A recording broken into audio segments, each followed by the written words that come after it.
दोस्तों अभी आपने स्क्रीन पर वीडियो देखा। इसका स्टेटस वीडियो बनाने के लिए आपको अलाइट मोशन की ज़रूरत पड़ेगी। वो आपको प्ले स्टोर पर आसानी से मिल जाएगा। मेरे डिस्क्रिप्शन में लिंक दे दूंगा, वहां से भी डाउनलोड कर लेना। अगर दोस्तों चैनल पर नए हो तो चैनल को सब्सक्राइब कर लेना, और दोस्तों वीडियो को लाइक नहीं किया है तो लाइक भी कर लेना।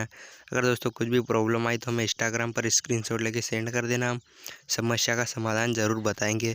अगर दोस्तों टेलीग्राम में ज्वाइन नहीं हुई हो तो टेलीग्राम में भी ज्वाइन हो जाए। तो चलिए दोस्तों ज़्यादा टाइम वेस्ट नहीं करते, वीडियो स्टार्ट करते हैं। अलाइट मोशन ऐप ओपन करते हैं।